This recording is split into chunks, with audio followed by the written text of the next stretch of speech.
میرا یہاں اس طرح مرنا صرف ایک انسان کی نہیں، ایک تہذیب کی موت ہے۔ وہ تہذیب جس کی بنیاد انسان نے ہزاروں سال پہلے اس وقت رکھی تھی جب دنیا کے پہلے انسان نے بہتے پانی کی قوت کا اندازہ لگایا۔ جس طرح حضرت نوح کا پیش رو جس نے سب سے پہلے ہوا کی طاقت کا اندازہ لگا کر دنیا کی پہلی بادبانی کشتی تیار کی تھی، یقیناً کسی ساحلی علاقے کا واسطہ، اسی طرح پانی کی طاقت کا اندازہ لگانے والا پہلا شخص میری طرح کوئی پہاڑیا ہی ہوا ہوگا جو مال مویشی چرانے کسی جنگلی چراگاہ میں جاتا رہا ہوگا، جہاں کسی پہاڑی آبشار سے پانی پیتے ہوئے اس پر پانی کی قوت کا راز منکشف ہوا ہوگا۔ جو ہی اس نے پانی پینے کے لیے اوک پانی کی دھار کے نیچے رکھی ہوگی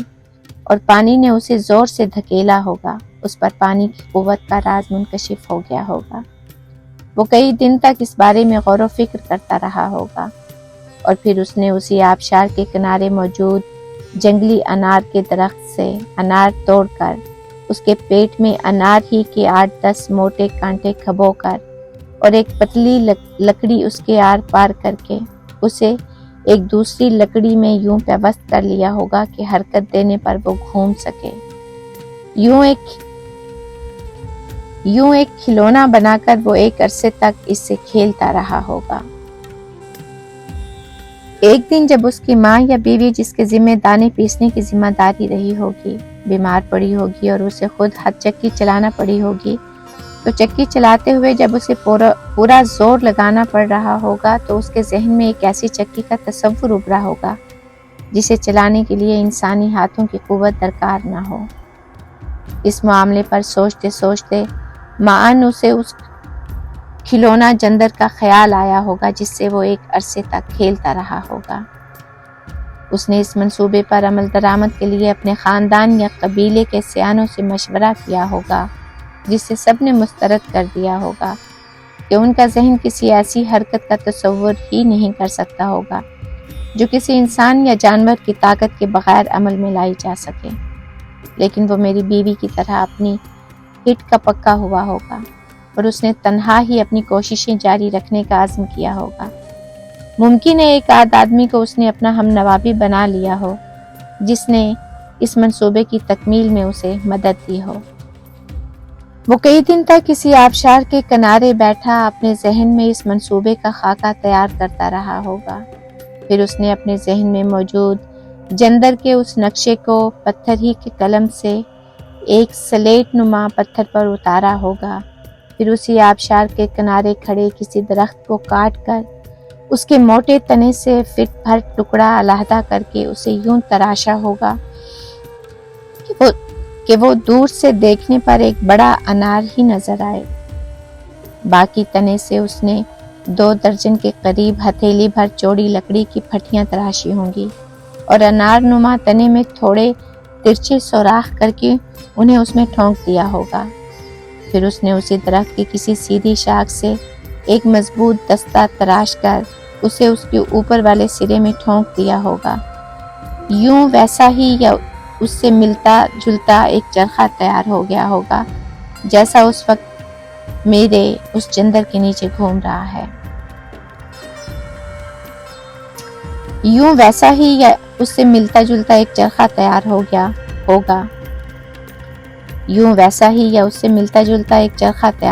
ہوگا جو اس وقت میرے اس جندر کے نیچے گھوم رہا ہے۔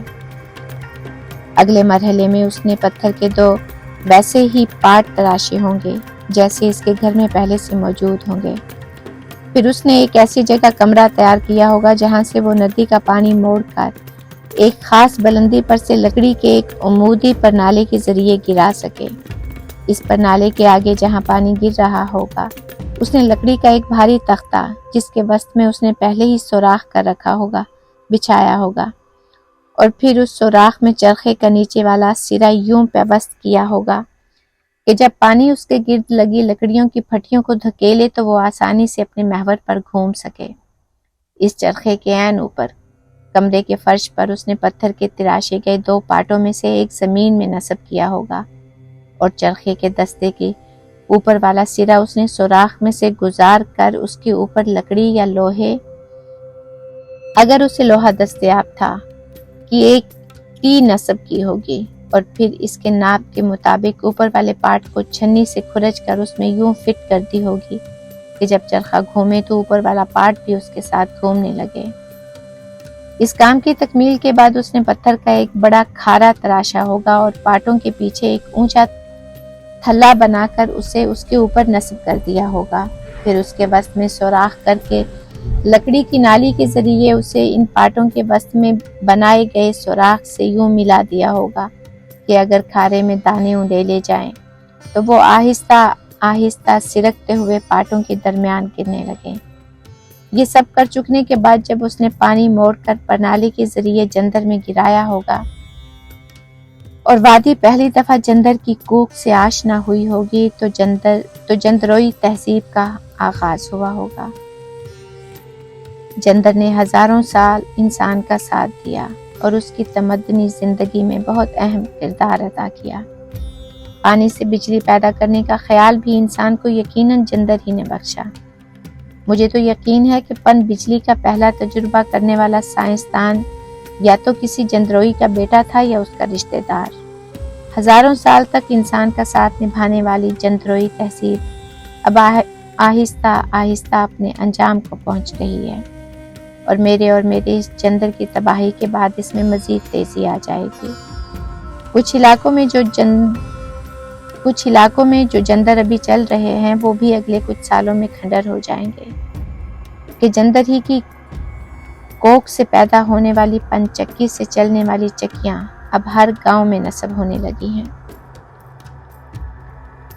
میری عمر اس وقت تقریباً اتنی ہی ہے جتنی میری پیدائش کے وقت بابا جمال الدین کی تھی۔ میں شاید بابا جمال الدین جتنا تو نہ جی سکتا، لیکن اس کے باوجود میں 10 برس تو مزید گزار ہی لیتا اگر میرے جندر کو اس کا دانہ پانی ملتا رہتا اور اس کی سریلی گونج برقرار رہتی۔ 7 سال پہلے جب میرا بیٹا راہیل گاؤں کی مسجد کے خادم کو بجلی سے چلنے والی آٹا مشین لگانے کے لیے مالی معاونت فراہم کر رہا تھا تو اس کے سان گمان میں بھی نہیں ہوگا کہ وہ ایک تہذیب کے انہدام میں حصہ ڈالنے کے ساتھ ساتھ اپنے باپ کی موت کا بھی سامان کر رہا ہے۔ وہ تو اس بات سے بھی بالکل بے خبر ہے، اور میری موت کے بعد ہمیشہ بے خبر ہی رہے گا کہ اس کی ماں نے شادی سے پہلے اپنے ذہن میں میری شخصیت کا جو تصور قائم کر رکھا تھا، شادی کے بعد میں اس سے سراسر مختلف نکلا۔ اس نے مجھے ایک بہادر، آزاد اور دنیا سے بے نیاز آدمی سمجھ کر مجھ سے شادی کی تھی، اور پھر جیسے ہی اسے پتا چلا کہ میں اتنا بزدل اور مجبور آدمی ہوں کہ جندر کی سریلی گونج کے بغیر سو بھی نہیں سکتا، تو اس نے پہلے جذباتی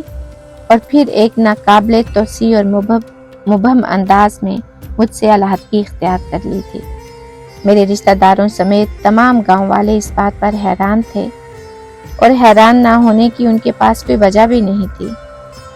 کہ ایک ایسا رشتہ جسے اس نے اپنی مرضی بلکہ اپنے والدین خاص کر والدہ سے ضد کر کے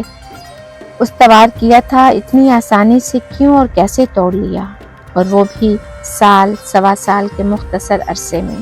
بغیر کسی وجہ کے۔ گاؤں والے حتیٰ کہ اس کے والدین اور بھائی بھی کبھی اس کی وجہ نہیں جان سکے۔ میں ایک عرصے تک یہی سمجھتا رہا کہ اس نے بعد میں راہیل کو ہماری علیحدگی کی وجوہات سے آگاہ کر دیا ہوگا۔ آخر شعور کی عمر میں قدم رکھنے کے بعد اس نے کبھی تو یہ سوال اٹھایا ہی ہوگا کہ طلاق نہ ہونے کے باوجود آپ دونوں ایک دوسرے سے علیحدہ کیوں رہ رہے ہیں۔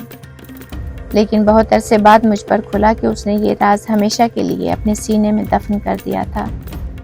اور اس کی وجہ اس کا میرے بارے میں کہا ہوا وہ جملہ ہوگا جو ہماری شادی سے پہلے زبان زد خاص و عام تھا کہ مرد ہو تو ولی خان جیسا بہادر، آزاد اور بے نیاز۔ میری طرف سے اس انکشاف کے بعد کہ میری زندگی جندر کے پارٹوں کی سریلی گونج سے بندھی ہوئی ہے، اسے سخت مایوسی ہوئی ہوگی۔ اس کے ذہن میں میری شخصیت کے بارے میں موجود تصور کرچی کرچی ہو گیا تھا۔ وہ ایک مثالیت پسند خاتون تھی۔ اس نے مجھ سے نہیں، اس تصور سے شادی کی تھی جو میرے بارے میں اس نے اپنے ذہن میں قائم کر رکھا تھا۔ اور اس تصور کے ٹوٹنے کے بعد میرے ساتھ اس کا رہنا ناممکن ہو گیا تھا۔ پھر جب میں نے اسے گھر واپس لانے کے لیے جندر چھوڑ کر لکڑی کا ٹال لگا لیا تھا تو اس نے اس امید کے ساتھ واپس میرے گھر میں قدم رکھا تھا کہ شاید میں خود کو اس کے تصور کے مطابق ڈھال سکوں، لیکن میں کوشش کے باوجود اس میں ناکام رہا۔ اگر اس دوران میں راحیل پیدا نہ ہوتا تو شاید میں اپنی کوششیں جاری رکھتا، اور یہ بھی ممکن تھا کہ میں اس میں کامیاب بھی ہو جاتا جیسا کہ اس کا خیال تھا، اور جس کا اظہار مجھے حوصلہ دینے کے انداز میں وہ کئی بار کر چکی تھی۔ وہ راحیل ہی تھا جس کی پیدائش نے میرے دماغ میں یہ بات انڈیلی کہ اب اس کے قدموں میں بھی ایک بچے کی بیڑی ڈل چکی ہے۔ مجھے کیا پتا تھا کہ وہ ایسی کسی بیڑی کو خاطر میں نہیں لائے گی۔ اس وقت بھی جب میں اپنے بدن کو اس کا لباس کرنے کی کوشش کروں گا، اس کے بدن کی ایک رات کی یخ بستگی نے ہمارے درمیان سرد مہری کی ایک ایسی دیوار کھڑی کر دی جسے گرانے میں کبھی کامیاب نہ ہو سکا۔ میں اس بارے میں تو کچھ نہیں کہہ سکتا کہ جب راحیل اس سے ہماری علیحدگی کی وجہ دریافت کرتا رہا ہوگا تو وہ اسے کیا جواب دیتی رہی ہوگی، لیکن مجھے یقین ہے کہ اس نے کسی بھی موقع پر اسے میرے خلاف نہیں اکسایا ہوگا کہ میٹرک کرنے تک وہ میرے پاس جندر پر ہر دوسرے تیسرے روز آتا جاتا رہا۔ ان دنوں وہ جوان ہو چکا تھا، لیکن اس نے میرے سامنے یہ سوال کبھی نہیں اٹھایا۔ بعد میں وہ مزید تعلیم حاصل کرنے شہر چلا گیا، اور اس دوران میں بھی وہ جب بھی گاؤں آتا مجھے ملنے ضرور آتا۔ میں نے اس کے مزاج میں تبدیلی افسر بن جانے کے بعد محسوس کی، اور پھر شادی کے بعد اس کا میرے ساتھ رویہ یکدم تبدیل ہو گیا تھا۔ میں نے جو کچھ کہانیوں سے سیکھا اس کی بنیاد پر میں نے اندازہ لگایا کہ وہ ہماری علیحدگی کے سلسلے میں شروع ہی سے مجھے ہی قصوروار سمجھتا رہا ہوگا، اور پھر لاشعوری طور پر مجھ سے نفرت کرنے لگا ہوگا۔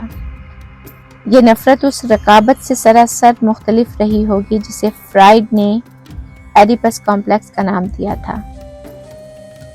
وہ تو اس بات کا کبھی تصور بھی نہیں کر سکا ہوگا کہ اس کی ماں نے مجھ سے محض اس لیے علیحدگی اختیار کر لی تھی کہ مجھے جندر کی گونج سنے بغیر نیند نہیں آتی۔ اگر ہم دونوں میں سے کوئی اس کے لڑکپن ہی میں اسے علیحدگی کی وجہ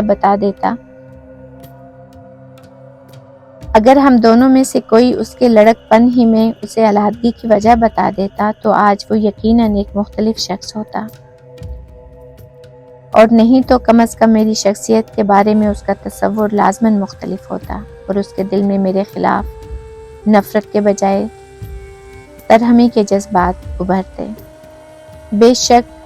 افسر بننے کے بعد اسے یہ گوارا نہ ہوتا کہ اس کا باپ جندر پر بیٹھ کر اس کی رسوائی کا سامان کرے، لیکن اس کا رویہ ویسا نہ ہوتا جیسا کہ ہے۔ اگر اس کی بیوی اصرار بھی کرتی تو وہ یہ کہہ کر اس کا منہ بند کرا دیتا کہ میرے باپ کی زندگی اسی جندر سے جڑی ہوئی ہے، اب میں اسے مار تو نہیں سکتا۔ اپنی نوجوانی کے دنوں میں جب وہ میرے ہاں آتا اور مجھ سے ادھر ادھر کی باتیں کیا کرتا تھا تو کئی دفعہ میں نے سوچا کہ اسے اپنی مجبوری سے آگاہ کر کے اپنا دامن صاف کر لوں، لیکن میں پھر یہ سوچ کر اپنے ارادے سے باز رہا کہ ممکن ہے وہ اپنی ماں کے بارے میں بدگمان ہو جائے، اور یوں میں اس خاموش مفاہمت کی خلاف ورزی کر بیٹھوں جو علیحدگی کے پہلے ہی دن سے ہمارے درمیان جاری تھی۔ مجھے یہ بات گوارا نہیں تھی کہ وہ اپنی ماں کو قصوروار ٹھہرائے۔ اسے اب تک اسی نے پالا پوسا اور لکھایا پڑھایا تھا۔ مجھے اندازہ تھا کہ وہ اس کی پرورش مجھ سے بہتر طور پر کر رہی ہے۔ اگر وہ میرے ساتھ رہتا تو میں اسے کبھی اتنی توجہ نہ دے سکتا، اور آج وہ اتنا بڑا افسر کبھی نہ بن سکتا۔ مجھے اچھی طرح یاد ہے کہ جب سلیکشن کے بعد وہ مجھے ملنے آیا تھا تو اس نے یہیں اسی تھلے پر بیٹھ کر کہا تھا کہ مجھے شہر میں ایک بہت اچھی ملازمت مل گئی ہے، اب آپ کو جندر پر بیٹھنے کی ضرورت نہیں، یا تو اسے بار دیں یا پھر کسی اور کے حوالے کر کے گھر میں آرام کریں۔ میں خاموش رہا تھا۔ ظاہر ہے میں جندر چھوڑ تو نہیں سکتا تھا، لیکن اپنے بیٹے کے منہ سے یہ سب سن کر خوش ضرور ہوا تھا۔ کچھ ماہ بعد جب وہ دوبارہ مجھ سے ملنے آیا تو اس کے رویے میں خاصی تبدیلی آ چکی تھی۔ اب کی بار اس کے لہجے میں ایک افسر بول رہا تھا۔ اس نے کہا تھا کہ خدارا میری عزت کا خیال کریں، اب یہ سب چھوڑیں اور گھر بیٹھ کر اللہ اللہ کریں۔ مجھے اس کے اس رویے سے بہت صدمہ پہنچا تھا، اور وہ خوشی جو پچھلی ملاقات میں اس کی باتوں سے مجھے ملی تھی زائل ہو گئی تھی۔ اس کے بعد وہ جب بھی مجھے ملنے آیا اس کا رویہ ایسا ہی تھا۔ وہ باتوں باتوں میں مجھ پر واضح کر دیتا کہ اسے میرا اس طرح جندر سے چمٹے رہنا ہرگز گوارا نہیں۔ اس کے رویے میں مزید تبدیلی شادی کے فوراً بعد دیکھنے میں آئی۔ کئی دفعہ میں نے اندازہ لگایا کہ اگر اس کے بس میں ہوتا تو وہ مجھے زبردستی یہاں سے اٹھا کر ساتھ لے جاتا، لیکن ایسی صورت میں وہ گاؤں والوں کو کیا منہ دکھاتا؟ چنانچہ اس نے گاؤں کی مسجد کے خادم کو بجلی سے چلنے والی آٹا مشین لگا کر دینے کا منصوبہ بنایا۔ اسے معلوم تھا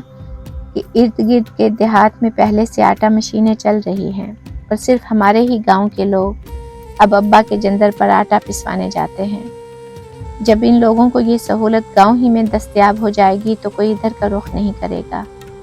یوں اس کے باپ کے پاس جندر بارنے کے سوا کوئی چارہ نہیں رہے گا۔ مسجد کا خادم، جو ایک حد تک اس کا بھی خادم تھا، کہ گاؤں میں موجود اس کے گھر بار کی دیکھ بھال بھی اسی کے ذمہ تھی، ایک غریب آدمی تھا جس کا بیٹا شہر میں کوئی چھوٹی موٹی ملازمت کرتا تھا۔ راحیل نے اسے اعتماد میں لے کر چکی پراٹھنے والے اخراجات اس کے بیٹے کے حوالے کیے تاکہ کسی کو شک نہ گزرے کہ اس کے پیچھے اس کا ہاتھ ہے۔ چند ہی دنوں میں وہ شہر سے بجلی سے چلنے والی آٹا چکی لے آیا اور جامع مسجد کی کرائے پر اٹھائی جانے والی دکانوں میں سے ایک دکان جو پچھلے کچھ عرصے سے مسجد کے اضافی سامان کے لیے ایک طرح کے اسٹور کا کام دے رہی تھی، کرائے پر لے کر اس میں نصب کر لی۔ جامع مسجد گاؤں کے عین وسط میں واقع ہے اور اس کے چاروں محلے اس کے چوگرد پھیلے ہوئے ہیں۔ چونکہ گاؤں کا مرکزی بازار بھی وہیں ہے اور لوگ سودا صرف لینے بھی وہیں جاتے ہیں، اس لیے چکی کی تنصیب کے لیے اس جگہ کا انتخاب کرتے ہوئے میرے بیٹے کے پیش نظر یہ بات ضرور رہی ہوگی کہ ایسی صورت میں انہیں آٹا پسوانے کے لیے بطور خاص کہیں اور نہیں جانا پڑے گا۔ جب بھی کوئی آدمی بازار میں سودا سلف خریدنے نکلا کرے گا، جاتے ہوئے ایک چونگ بھی کاندھے پر رکھ کر لے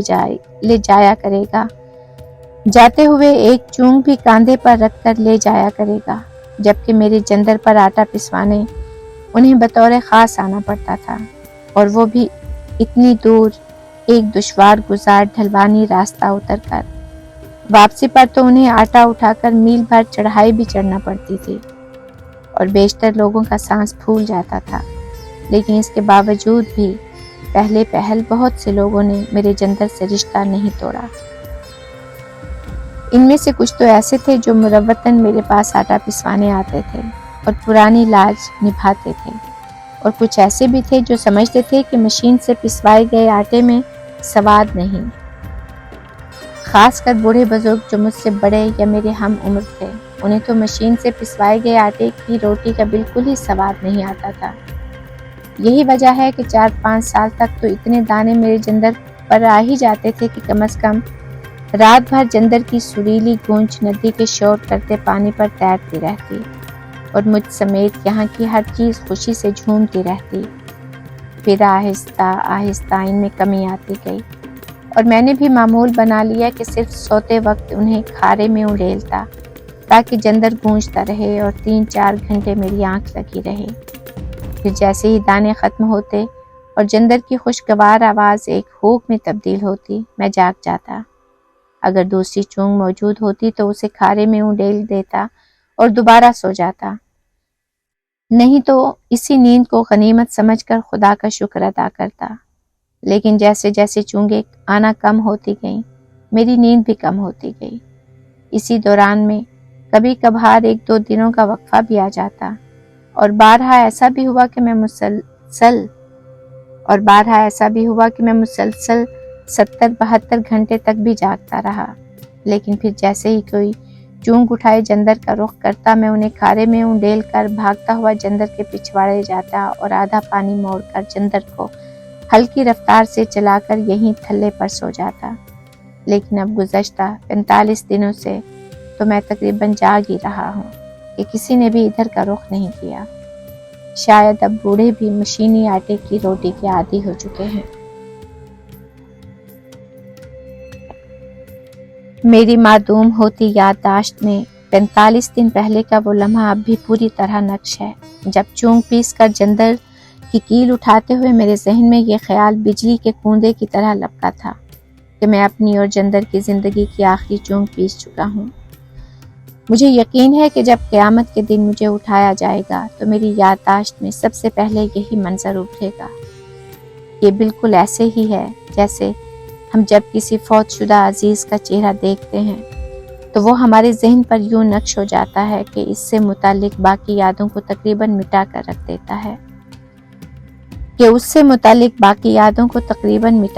دیتا ہے حالانکہ ہم نے اپنی زندگی کا ایک بڑا حصہ اس کے ساتھ بسر کر رکھا ہوتا ہے اور اس سے وابستہ بے شمار یادیں ہمارے شعور اور لاشعور میں موجود ہوتی ہیں، لیکن جو ہی ہم اس کے بارے میں سوچتے ہیں ہماری یادداشت میں سب سے پہلے اس کا مردہ چہرہ ہی ابھر کر سامنے آتا ہے۔ میں نے جب بھی اپنے باپ یا بابا جمال الدین کے بارے میں سوچا جو دنیا میں مجھے سب سے زیادہ عزیز تھے، ان کا مردہ چہرہ ہی میری یادداشت میں ابھرا۔ اس کے برعکس بے شمار ایسے لوگ جو مر کھپ چکے ہیں، جن میں میری مرحومہ بیوی بھی شامل ہے، اور میں کسی وجہ سے ان کی موت کے موقع پر ان کا آخری دیدار نہیں کر سکا۔ آج بھی جب مجھے یاد آتے ہیں تو ان کا زندہ چہرہ ہی میرے سامنے آتا ہے۔ اس بات کا احساس مجھے بہت پہلے ہی ہو گیا تھا۔ یہی وجہ ہے کہ اگر کوئی مجبوری لاحق نہ ہوتی تو میں عموماً اپنے مرے ہوئے عزیزوں کا آخری دیدار نہیں کرتا تھا، یوں اپنی یادداشت میں ان کا زندہ چہرہ ہی محفوظ کر لیتا تھا۔ لیکن جندر کے معاملے میں ایسا نہیں کر سکا۔ اس کی وہ سریلی گونج جس کا میں ساری زندگی اسیر رہا، اب کافی غور کرنے کے بعد مجھے یاد آتی ہے۔ جو ہی میرا دھیان اس کی طرف جاتا ہے مجھے وہی منظر یاد آتا ہے جب میں نے آخری چونگ پیس کر جندر کی کیل اٹھائی تھی اور اس کی سریلی گونج یکدم درد بھری کوک میں تبدیل ہو گئی تھی۔ مجھے اچھی طرح یاد ہے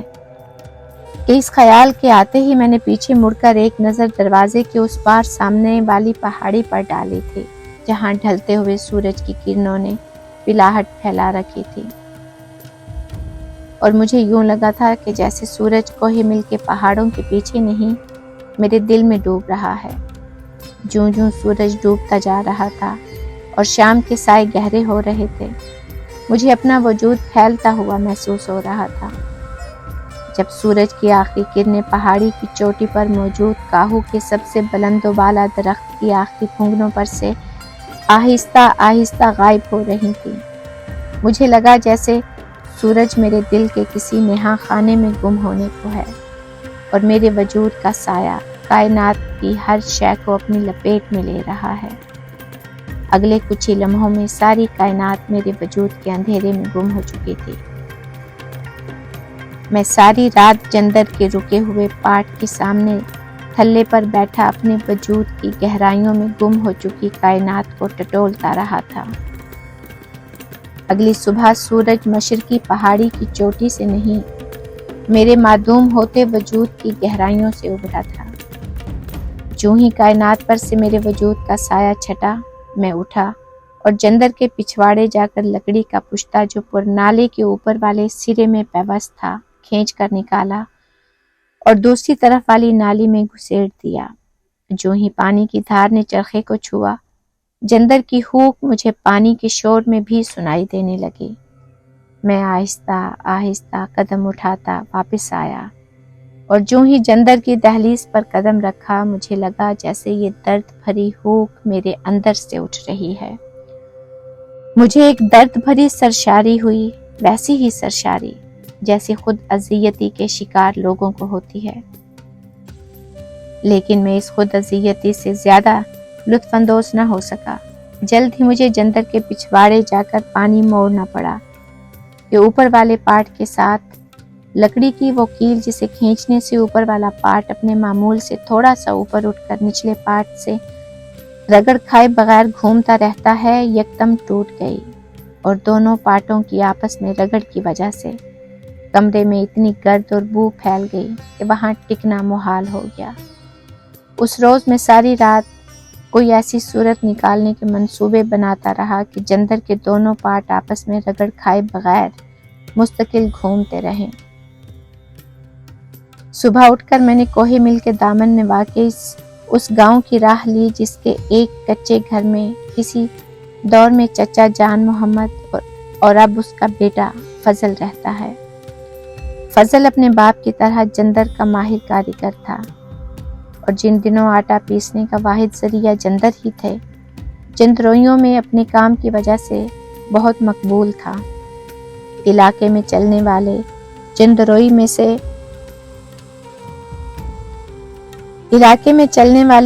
میں سے جب بھی کوئی جندر خراب ہوتا اسے ٹھیک کرنے کے لیے اسی کی خدمات حاصل کی جاتی۔ وہ جندر کے ہر حصے کے کل پرزوں کا کام جانتا تھا، یہاں تک کہ اسے یہ بھی پتا تھا کہ ندی جوڑیاں یا ندی نیلاں کے کس حصے میں کس موسم میں کتنا پانی ہوتا ہے اور اس کے لیے کتنے ہلکے یا بھاری پارٹ سے کام چلایا جا سکتا ہے۔ وہ عمر میں مجھ سے 1 سال ہی بڑا ہے اور میں اسے اس وقت سے جانتا ہوں جب میرے بچپن میں وہ اپنے باپ کے ساتھ ہمارا جندر ٹھیک کرنے آیا کرتا تھا۔ اپنی نوجوانی کے دنوں میں جب میں نے جندر کے ساتھ کتابوں کے لیے الگ سے کمرہ بنانے کا پروگرام بنایا تھا تو اس کی پیمائش کرنے وہی آیا تھا۔ اس نے اپنی زندگی کا بیشتر حصہ اسی کام میں گزارا، لیکن بعد میں جب آس پاس کے دیہات میں بجلی سے چلنے والی چکیاں نصب ہونے لگیں اور جندروں کا کام ٹھپ ہونے لگا تو اس کا کام دھندا بھی ٹھپ ہو کر رہ گیا۔ وہ آخری بار 16-17 سال پہلے میرا جندر ٹھیک کرنے آیا تھا۔ چونکہ جندر کے چھوٹے موٹے کام میں خود بھی کر سکتا ہوں، اس لیے اس کے بعد اول تو مجھے کبھی اس کی ضرورت ہی نہیں پڑی، اور اگر پڑی بھی تو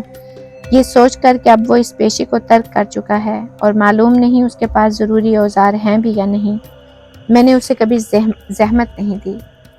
لیکن اب میرے پاس اس کے سوا کوئی چارہ نہیں تھا۔ برسوں بعد میں نے جب اس کے گھر میں قدم رکھا تو مجھے لگا جیسے گزرتے وقت کا ہر لمحہ اس کے چہرے پر جھریوں کی صورت میں نقش ہے۔ البتہ اس کا مکان اب بھی ویسا ہی تھا جیسا میں نے 15-16 سال پہلے دیکھا تھا، خستہ اور خراب حال۔ اس کی نظر بھی بہت کمزور ہو چکی تھی۔ جب میں نے اپنا تعارف کرایا تو اس نے ولی خان تم کا آوازہ بلند کیا اور خوشی کے مارے مجھ سے بغل گیر ہو گیا۔ جب اس نے آنے کی وجہ دریافت کی اور میں نے اسے اپنے منصوبے سے آگاہ کیا تو کچھ دیر وہ بھونچکا سا ہو کر یوں میرا منہ دیکھتا رہا جیسے اس پر میرا پاگل پن آشکار ہو چکا ہو۔ اگرچہ اس نے مروت میں آ کر اس کا اظہار نہیں کیا، لیکن میں نے اس کے چہرے کے تاثرات سے اندازہ لگا لیا تھا کہ وہ ایسا ہی سمجھ رہا ہے۔ میں نے اسے بڑی مشکل سے یقین دلایا کہ میں پاگل نہیں ہوں، بس میری یہ مجبوری ہے کہ مجھے جندر کی گونج سنے بغیر نیند نہیں آتی۔ وہ میرے ساتھ چل پڑا، مگر میں نے دیکھا کہ وہ کچھ خوف زدہ سا ہے۔ اس کا خوف دور کرنے کے لیے میں نے ادھر ادھر کی باتیں شروع کر دی۔ اسے وہ دن یاد دلائے جب وہ میرے جندر پر آیا کرتا تھا اور ہم دونوں دیر تک خوش گپیوں میں مصروف رہا کرتے تھے۔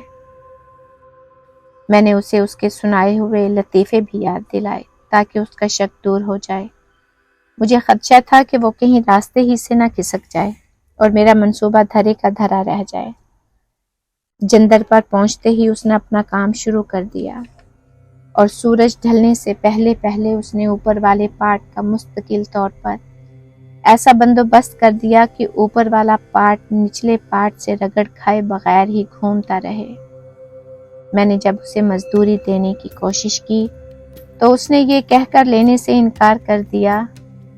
کہ اب 15 سال سے میرا اس کے بغیر بھی گزارا چل رہا ہے۔ اب مجھے مانگ کر کھانے میں آر محسوس نہیں ہوتی اور تم ابھی اس کے عادی نہیں ہوئے۔ خالی پیٹ بھی نیند نہیں آتی، سو میری طرف سے رکھ لو، ممکن ہے کبھی تمہارے کام آئے۔ میں نے بھی زیادہ اصرار نہیں کیا اور آپ دیدہ آنکھوں سے اسے رخصت کیا۔ یوں جندر ایک مرتبہ پھر کوکنے لگا اور اس کی کوک مجھے اپنے دل کی گہرائیوں سے اٹھنے والی کوک کی طرح محسوس ہونے لگی، اور یوں میں ایک طرح کی خود اذیتی کا شکار ہوتا چلا گیا جس نے رفتہ رفتہ مجھے نڈھال کرنا شروع کر دیا۔ اور اب یہ حال ہے کہ مسلسل بے خوابی کی وجہ سے میری بھوک مکمل طور پر مٹ چکی ہے، اور گزشتہ 3 دن سے میں نے حلق سے ایک نوالہ بھی نہیں اتارا، صرف پانی پر گزارا چل رہا ہے، میرا بھی اور جندر کا بھی۔ مجھے اب بھی یقین ہے کہ اگر کہیں سے کوئی چونگ میسر آ جائے اور میں جندر کی وہی سریلی گونج دوبارہ سن سکوں تو میرا ماس جو گزشتہ 45 دنوں میں خالی گھومتے جندر کی کوکھ نے میری ہڈیوں سے علیحدہ کر دیا ہے، دوبارہ ہڈیوں سے جڑنا شروع ہو جائے گا، میری کھوئی ہوئی طاقت بحال ہونا شروع ہو جائے گی اور میں دوبارہ جی اٹھنے لگوں گا۔ لیکن اب اس قسم کی کوئی امید بیکار ہے کہ اگر گاؤں میں لگی مشینی چکی ابھی اور اسی لمحے بھگ سے اڑ جائے تو بھی رات کے اس آخری پہر میں کوئی یہاں آنے سے رہا، اور ابھی کچھ دیر بعد جب وہ پھٹے گی تو پانی سر سے گزر چکا ہوگا۔